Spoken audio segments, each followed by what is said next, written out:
especially Gerard's opening lecture on Romeo and Juliet. Some might also remember René speaking in French without realizing it, because he was addressing Raimund Schwager, with whom he used to speak French. It was as if the other 150 people or so hadn't been in the room. Today, 16 years later, we are here without those two luminaries of cover and without some others who have left us in the meantime. I think it is noteworthy that there are, I just checked half an hour ago, 136 persons registered for this conference, which means that the work and aims of cover are still going strong, even after its founding fathers have left us for some time. And this is what they would have wanted. By the way, if you feel like it during these days, you can enter the Jesuit church over there and go down into the crypt to visit Raimund Schwager's grave, as well as that of Karl Rahner and some other well-known Jesuits. Before we get to the theme of this year's conference and then the first presentation, I would ask now three persons for their words of greeting and encouragement. American universities have presidents, Austrian universities have rectors.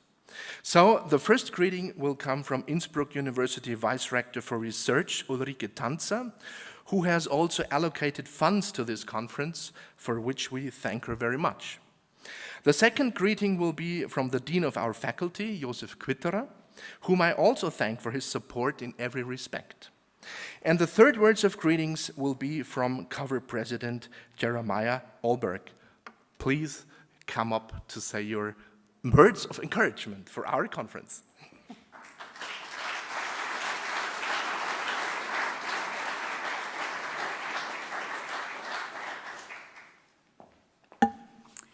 Ladies and gentlemen, dear colleagues, on behalf of the Rectorate of the University of Innsbruck, it is my great pleasure to welcome you here in Tyrol.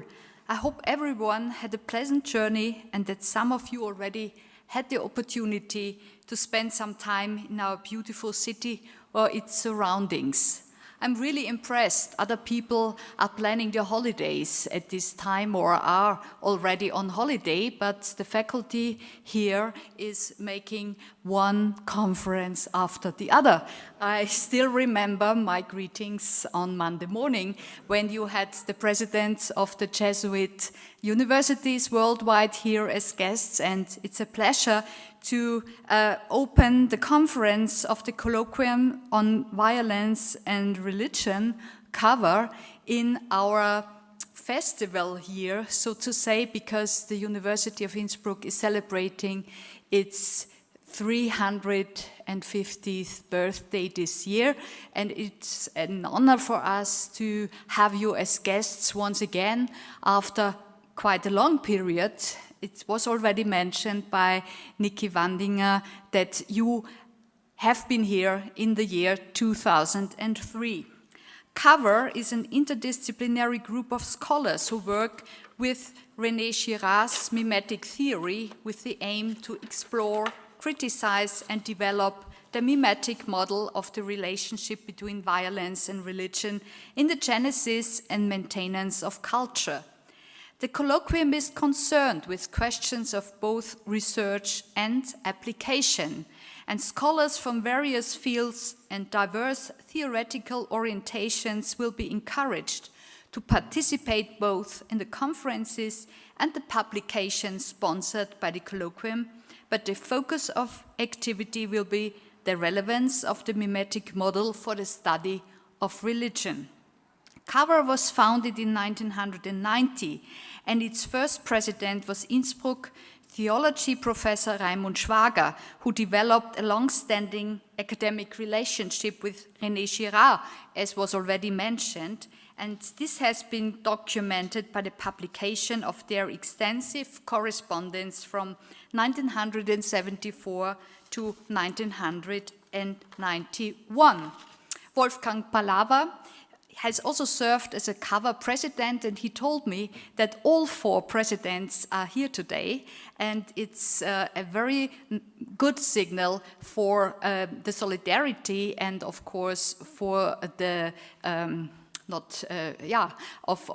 the solidarity and of the friendship you are celebrating here with this conference as well. Disciplines engaged in COV&R are besides theology, literature, economics, philosophy, psychology, education, political science, religious studies, and some pastoral and political fieldworks. And COV&R conferences take place every year, alternately in North America and Europe. Twice COV&R has ventured further away, namely to Japan and Australia, and the conference was hosted in Innsbruck already, as already mentioned, in 2003.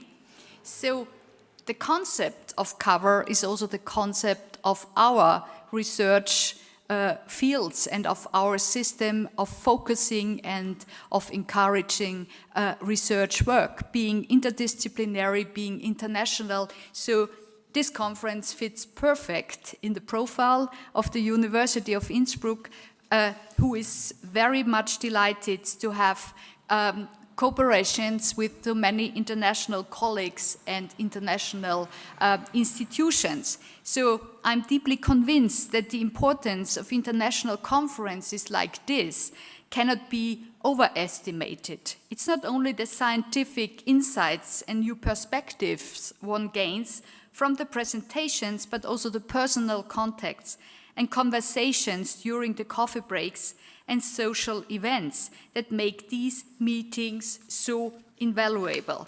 And so I really want to thank the organizers for this conference, Nikolaus Wandinger, the team he has already mentioned, especially Roman Siebenrock, a speaker of the platform, and of course also the president and the dean who are speaking very soon.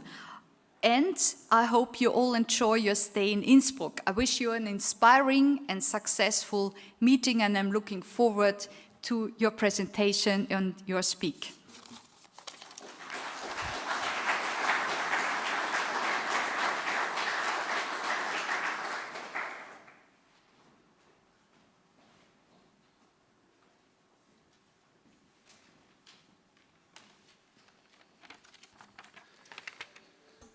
Dear colleagues, ladies and gentlemen, on behalf of the Faculty of Catholic Theology, I welcome you warmly here in Innsbruck. It is an honor for our faculty to host the conference of the colloquium on violence and religion in the year, the Vice Rector already mentioned it, in which we celebrate 350 years of University of Innsbruck. The roots of this university, which was founded by the Emperor Leopold I on October 15th, 1669, lie in a Jesuit high school. This high school was a foundation of Petrus Canisius and dates back to 1562. And when you approach our faculty from downtown, from the old city, you can still see the cornerstone of this high school with the year 1562 written on it. So you can do a little bit history when you go to the city of Innsbruck. The first lecture of the new university in 1669 was a lecture in logic given on Monday morning by a Jesuit professor. At least our faculty has preserved this tradition. Monday morning at 8 o'clock, we still start with a lecture in proposition and predicate logic. The University of Innsbruck is now one of the biggest state universities of Austria. It has more than 30,000 students, 16 faculties, and the theological faculty is only one of them with more than 500 students. The focus of research and teaching of our faculty lies in systematic theology and in philosophy. In the tradition of big names like Karl Rahner, Hugo Rahner, Emmerich Koret, Raimund Schwager, and I can also mention Otto Muck, we try to provide excellent formation in philosophy and theology. Around 100 PhD students from more than 20 different countries are inscribed in our study programs of our faculty. The number of doctoral studies and the international reputation of research, which is also demonstrated by this conference, shows that the theological faculty of Innsbruck does not only provide formation for professions and needs of the local church and the Austrian society, but that it fulfills also a very important role for the church worldwide. We have, with the help of the University of Innsbruck, established 3 research centers which are evaluated and recognized by the university. The first one I want to mention is philosophy of religion, then synagogue and churches, and last but not least, religion, violence, communication, and world order. The third one, so the center which is represented by Nikolaus Wandinger and Roman Siebenrock, was evaluated last year as the best research center of the University of Innsbruck in the field of humanities. I'm convinced that our faculty is an excellent place to deal with the main topic of the COV&R conference, imagining the other theopolitical challenges in an age of migration. In a period where more and more divisions are created between cultures, religions, political and sexual orientations, scholars of our faculty try to facilitate the dialogue between the different groups and attitudes. Since many years, researchers from our faculty try to bridge gaps between different worldviews and forms of life. For example, the presence of the Department of Islamic Theology, which, with our help, could be established within our faculty building, allows for us an intense Muslim-Christian dialogue. In philosophy, we established very good discussions with agnostic and naturalistic worldviews. In the field of systematic and practical theology, there is a strong option for those who are on the edge of our society. But one thing seems clear to me. Many of our present research programs would not be possible without the open-mindedness of our former dean and professor of systematic theology, Raimund Schwager. Raimund was not only the driving force behind the Center of Violence and Religion at our faculty, he also opened the faculty for the interreligious, intercultural dialogue. This is my opinion. We can discuss then afterwards about it. I hope that during your conference you enjoy your stay at the Theological Faculty of Innsbruck and also in its surrounding. As a sign of our hospitality, I can offer you a complimentary scapegoat service on behalf of the Dean's office. For every inconvenience during the conference, you can blame the Dean. However, I'm very confident that there is no need for such a service because the organizing team around Nikolaus Wandinger and Dietmar Regensburger have done their best to avoid such negative mimetic behaviors. Thank you.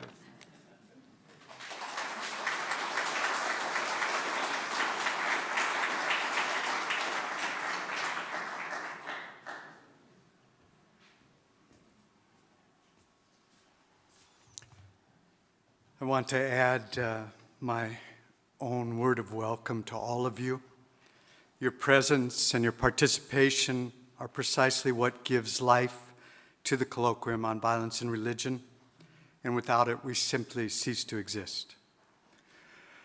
For me, this is in many ways a special meeting. My very first cover conference was the conference held here in 2003.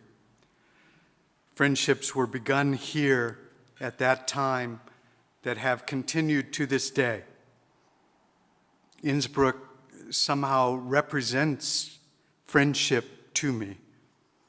The friendship between René Girard and Raimund Schwager, a friendship between them that was a gift to all of us, and I call upon that memory now. And it is here at this conference that I will finish my term as president, and so there's a nice boundedness to it all.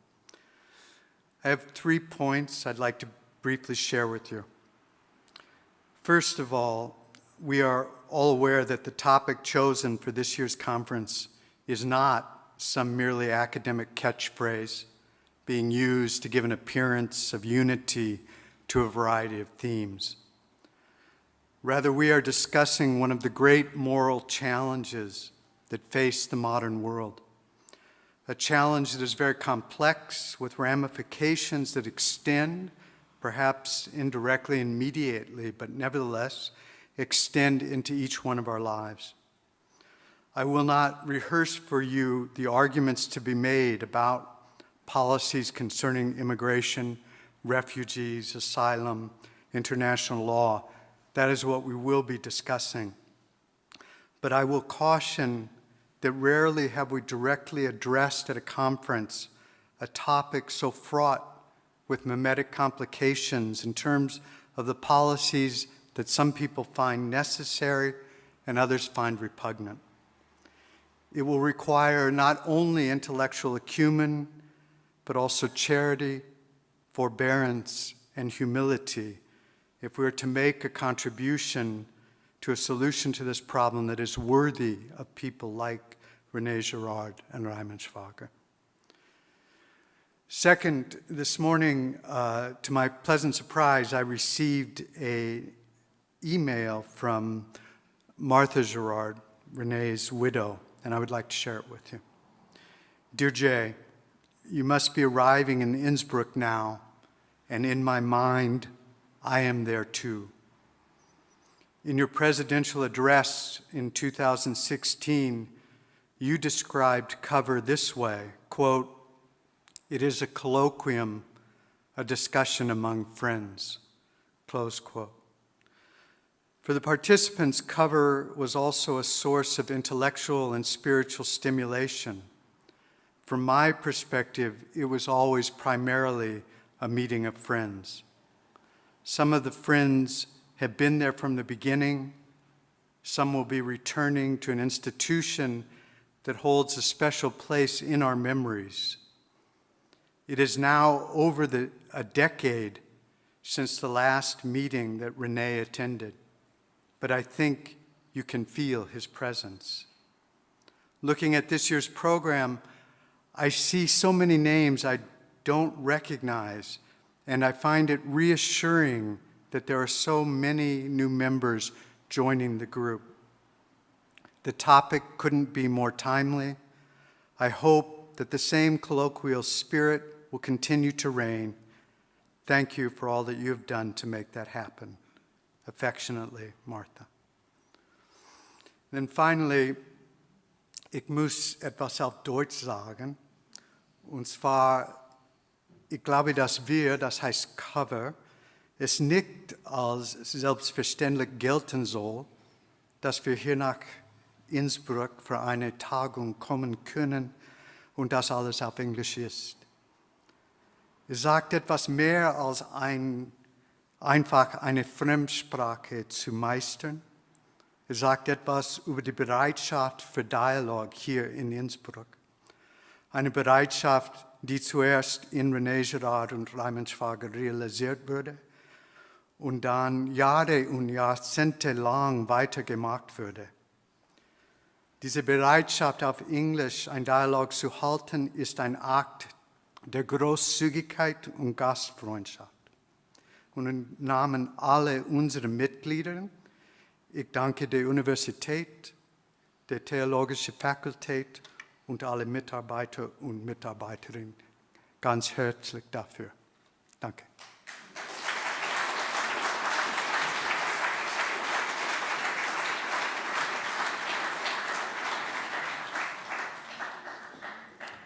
Thank you very much for your kind words. I have to add something. Sometimes you forget something because it's more important. And so I named all the members of our team, but I did not name the co-organizer. The dean did. So Dietmar, sorry that I forgot you. The reason is that you're more important than the rest of the team. Okay.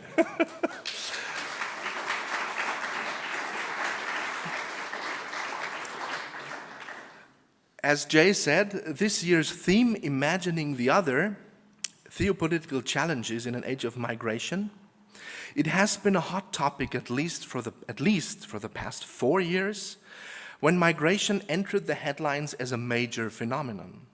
For a time, the plight of refugees was ignored until drowned and suffocated people evoked sympathy and generosity, prompting some governments to open their borders.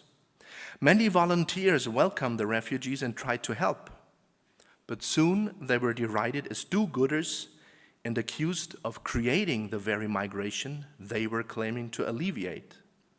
Populist and right-wing parties managed to prey on the fear of citizens in Europe and the US, and the atmosphere changed completely.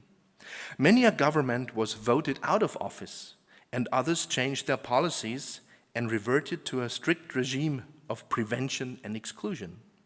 We are now back to people drowning in the Mediterranean and rescue ships not finding a safe haven, as the news of the past week made overly clear. Last year, a documentary of Pope Francis called A Man of His Word was in movie theaters, at least in Austria, in Germany. It was made by German director Wim Wenders. The Pope there also talked about the migration problematic. The situation has not improved since then, since the images Wenders shows and since the words the Pope uses or used. And therefore, I thought we could watch 5 minutes of this documentary to give us a little point of view from the Pope.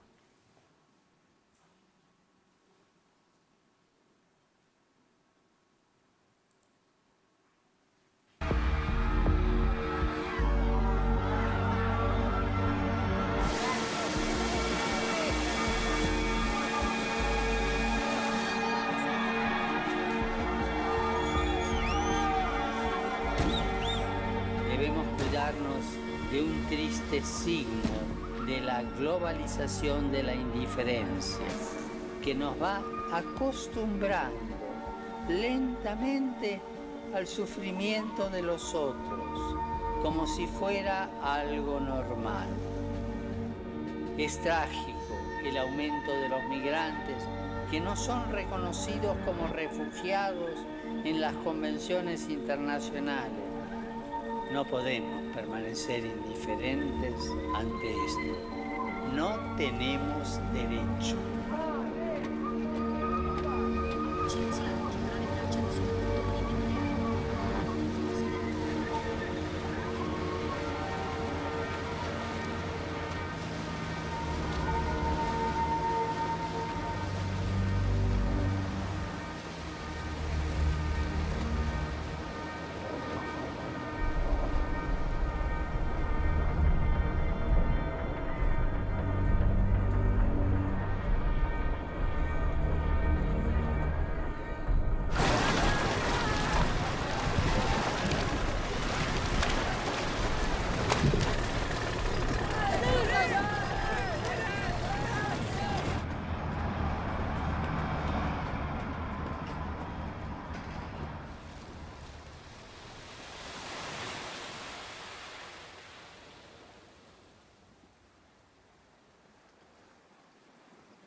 Cari fratelli e sorelle, برا وخشكن دلال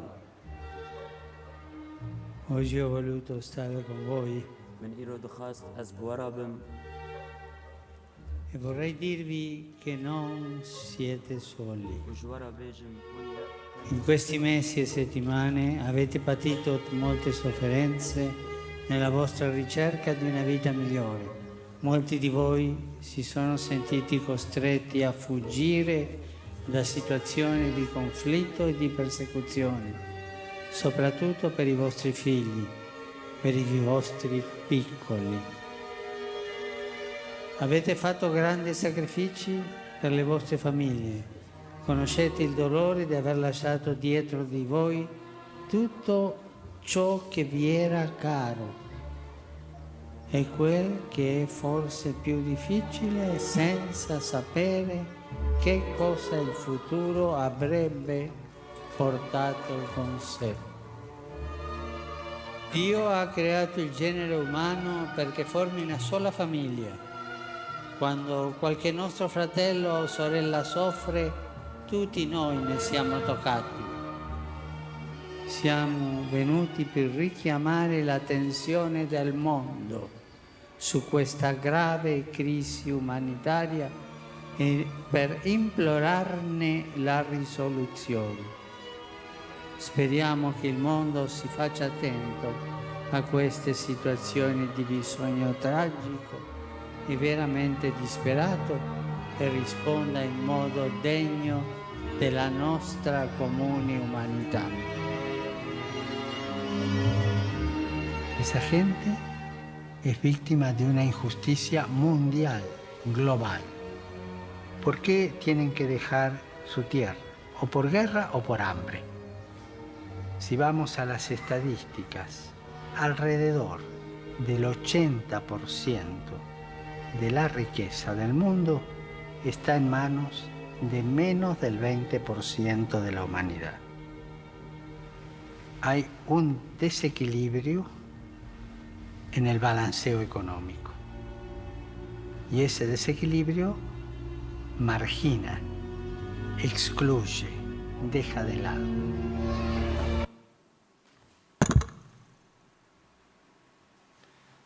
So far, Pope Francis on this serious topic, and now I turn over to Wolfgang Palava, who is going to introduce our opening speaker. Please.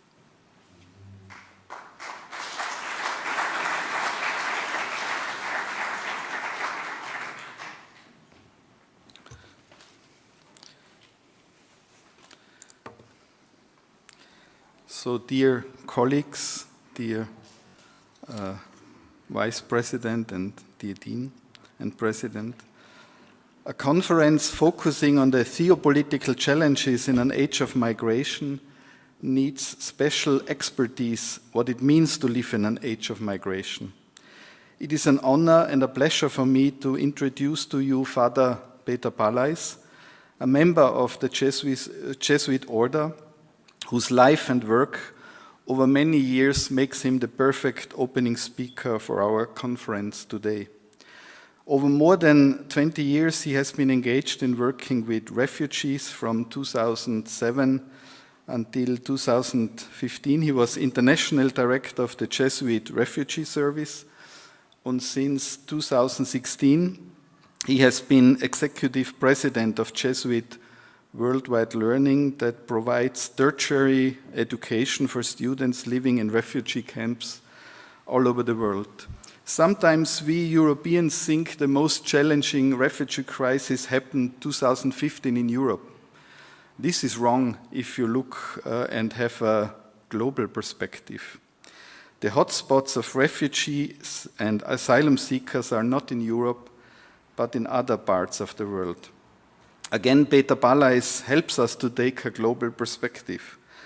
Over 30 years, he has gained international and intercultural experience in all parts of the world, in particular in Africa, Latin America, Asia, and the Middle East, living for longer periods in Zimbabwe, Kenya, Brazil, and Italy.